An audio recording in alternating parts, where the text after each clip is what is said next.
How about this? Oh, this is very... We have our secret guest. Alright,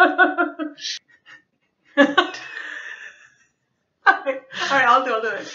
And are you gonna reveal your identity after I introduce you? Maybe. Okay. Alright, there you go. Maybe I'll just be secret guest for the whole time. Hello, lovely peoples. I'm Michelle. This is my wheelchair day, and today we have a secret guest. Who can it be? Woo! Secret guest. Can you tell us more about yourself? Dun, dun, dun! Okay, alright. Okay. Hello, my peoples. I am Michelle. This is my wheelchair daddy, and I am with Adam.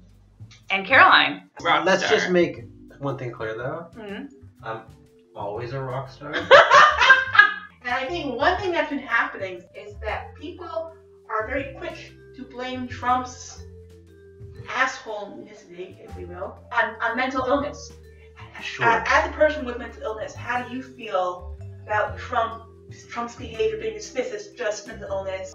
He's a horrible person. He seems to be just a complete asshole. Now the problem is when people start using the language of mental illness to forward that point, then it becomes something. There's something unconscious going on in that I think is questionable and offensive. It's like, yeah, look, all these doctors confirm that Trump's actually crazy. It's like, well, you know, this is a dominant theme in your show. It's like, well, we should be careful of the kind of language that we use to discuss these issues, and we should be careful of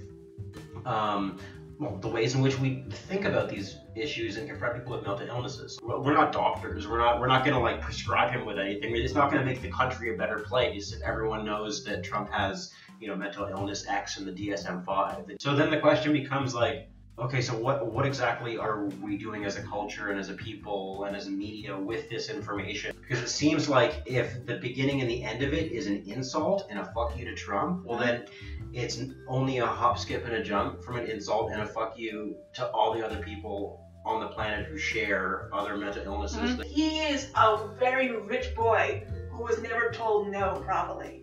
And Totally. And everyone spoke up his ass because he had the money. And so that is not really a mental illness. It's a product of capitalism and how you're raised. And I think it's like isolation. And he's just so far removed from, like, he's grown up in a glass box. And so it's easier to destroy the environment if you've never really had a relationship with nature. I just feel like there are these abstractions to him. I just think his world must be such a like altered one, and that's not because he's mentally ill. It's just he's been living in a bubble his whole life. His ego is through the roof, and it's actually becoming a detriment to his ability to run the country, even worse than his ability to run the country.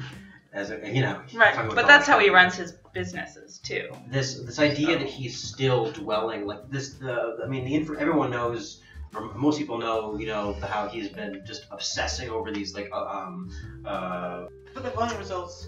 Yeah, the voting results and all, like the numbers of people, the inauguration, there were people there. Yes, so this is the third week of his presidency, right? Yeah. And that was the bullshit that we had to listen to him blather about for the first week and a half, 2 weeks even. Dude, give it up. Like, your ego is and so when a doctor diagnoses him with some kind of disorder, and that's a word that I don't like, but it's some sort of whatever associated with inflated sense of ego, and that's the other side of the coin, I think, where it's like where these conversations about his mental health actually do become worth discussing. It's finding that middle ground between making sure we're not talking about it as a sort of abstract insult, yes, and at the same time being like, well, it is relevant. And I can easily see again, like if you were rich all your life and no one ever told you no, then you would have that sense of ego. And you just think everything is available to be consumed or grabbed Yes. For you. But I think also what's really plays a big role in his personality is patriarchy. Because he is the Hell yeah. like the typical like what is a man in terms of how does a man get his worth in traditional society? Well, he's a provider, so he has to be rich as fuck. He can't show emotion, that's inferior, so he's gonna be really powerful and really bossy and aggressive. Thank you both for being on here. We're all in it together. So thanks for watching. Take care of yourselves. Bye. Woo! That's cool. This is funny, like,